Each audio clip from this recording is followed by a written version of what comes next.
ಬಾಗಲಕೋಟೆ ಜಿಲ್ಲೆಯ ಮಹಾಲಿಂಗಪುರ, ರಬಕವಿಬನಹಟ್ಟಿ ಹಾಗೂ ತೆರದಾಳ ಬ್ಲಾಕ್ ಕಾಂಗ್ರೆಸ್ ಸಮಿತಿಗಳು, ತೆರದಾಳ ವಿಧಾನಸಭಾ ಕ್ಷೇತ್ರದ ಕಾಂಗ್ರೆಸ್ ಪಕ್ಷದ ಮುಖಂಡರು, ಜಿಲ್ಲಾ ಕಾಂಗ್ರೆಸ್ ಘಟಕಗಳು, ಮಹಿಳಾ ಘಟಕ ಸೇರಿದಂತೆ ಹಲವು ಮುಖಂಡರು ಹಾಗೂ ಕಾರ್ಯಕರ್ತರು ಕೇಂದ್ರ ಸರ್ಕಾರದ ಗ್ಯಾಸ್ ಸಿಲಿಂಡರ್ ಬೆಲೆ ಏರಿಕೆಯನ್ನ ಖಂಡಿಸಿ ಬೃಹತ್ ಪ್ರತಿಭಟನೆ ನಡೆಸಿದ್ದಾರೆ. ಈ ಪ್ರತಿಭಟನೆಯು ತೀವ್ರ ಸ್ವರೂಪ ಪಡೆದುಕೊಂಡಿದ್ದು ಬಿಜೆಪಿ ಸರ್ಕಾರದ ವಿರುದ್ಧ ಘೋಷಣೆಗಳನ್ನ ಕೂಗಲಾಯಿತು. ರಬಕವಿಬನಹಟ್ಟಿ ತಾಲೂಕಿನಾದ್ಯಂತ ಪ್ರತಿಭಟನೆ ನಡೆಸಿದ ಕಾಂಗ್ರೆಸ್ ಕಾರ್ಯಕರ್ತರು ಕೇಂದ್ರ ಸರ್ಕಾರದ ನೀತಿಗಳನ್ನ ತೀವ್ರವಾಗಿ ಟೀಕಿಸಿದ್ದಾರೆ. ಪ್ರತಿಭಟನೆಯ ನೇತೃತ್ವವನ್ನ ತೆರದಾಳ ಕ್ಷೇತ್ರದ ಜನಪ್ರಿಯ ಕಾಂಗ್ರೆಸ್ ಮುಖಂಡರಾದ ಶ್ರೀ ಸಿದ್ದು ಕೊಣ್ಣೂರ್ ವಹಿಸಿದ್ದರು. ಅವರೊಂದಿಗೆ ನಗರ ಪ್ರಾಧಿಕಾರದ ಅಧ್ಯಕ್ಷರಾದ ದಾನಪ್ಪ ಹುಲ್ಲಜಂತಿ, ಜಿಲ್ಲಾ ಘಟಕದ ಅಧ್ಯಕ್ಷರು, ಸದಸ್ಯರು, ಮಹಿಳಾ ಘಟಕದ ಅಧ್ಯಕ್ಷರು ಮತ್ತು ಇತರ ಪದಾಧಿಕಾರಿಗಳು ಭಾಗವಹಿಸಿದ್ದರು. ಪ್ರತಿಭಟನಾಕಾರರು ಕೇಂದ್ರ ಸರ್ಕಾರದ ವಿರುದ್ಧ ಘೋಷಣೆಗಳನ್ನ ಕೂಗಿದ್ದರು ಮತ್ತು ಗ್ಯಾಸ್ ಸಿಲಿಂಡರ್ ಬೆಲೆ ಏರಿಕೆಯನ್ನ ಕೂಡಲೇ ಹಿಂಪಡೆಯುವಂತೆ ಆಗ್ರಹಿಸಿದ್ದಾರೆ. ಬೆಲೆ ಏರಿಕೆಯಿಂದಾಗಿ ಸಾಮಾನ್ಯ ಜನರು ತೊಂದರೆಗೊಳಗಾಗಿದ್ದಾರೆ ಎಂದು ಆರೋಪಿಸಿದ್ದಾರೆ.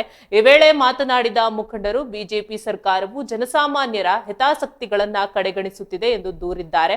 ಪ್ರತಿಭಟನೆ ಮುಗಿದ ನಂತರ ಕಾಂಗ್ರೆಸ್ ಮುಖಂಡರು ಮತ್ತು ಕಾರ್ಯಕರ್ತರು ರಬಕವಿಬನಹಟ್ಟಿ ತಾಲೂಕು ದಂಡಾಧಿಕಾರಿಗಳಿಗೆ ಮನವಿ ಸಲ್ಲಿಸಿದ್ದಾರೆ. ಮನವಿಯಲ್ಲಿ ಗ್ಯಾಸ್ ಸಿಲಿಂಡರ್ ಬೆಲೆ ಏರಿಕೆಯನ್ನ ತಕ್ಷಣವೇ ಹಿಂಪಡೆಯಬೇಕು ಮತ್ತು ಅಗತ್ಯ ವಸ್ತುಗಳ ಬೆಲೆಗಳನ್ನ ನಿಯಂತ್ರಿಸಬೇಕು ಎಂದು ಒತ್ತಾಯಿಸಲಾಯಿತು. ಈ ಪ್ರತಿಭಟನೆಯು ಬಾಗಲಕೋಟೆ ಜಿಲ್ಲೆಯಲ್ಲಿ ಕಾಂಗ್ರೆಸ್ ಪಕ್ಷದ ಬಲ ಪ್ರದರ್ಶನವಾಯಿತು.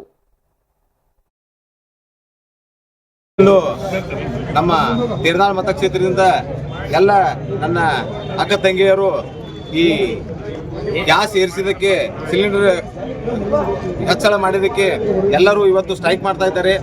ಯಾಕೆ ಮಾಡಾಕಿದ್ದಾರೆ ಅಂದ್ರೆ, ದೀನ ದಲಿತರಿರ್ಬೋದು, ಬಡವರು ಇರ್ಬೋದು, ಎಲ್ಲ ವರ್ಗದವ್ರಿಗೂ ಈ ಬಿಜೆಪಿ ಅವರು ಒಂಥರ ಆಟ ಆಡಿದಂಗೆ ಮಾಡಾಕತ್ತಾರೆ. ನೋಡ್ರಿ, ವಿಚಾರ ಮಾಡ್ರಿ. ಈಗ ಎಲ್ಲೋ ಯುದ್ಧ ಆಗತೈತಿ, ಆ ಯುದ್ಧ ಆದ್ರೆ ಗ್ಯಾಸ್ ಬೆಲೆ ಹೆಚ್ಚು ಮಾಡಾಕ್ತಾರೆ.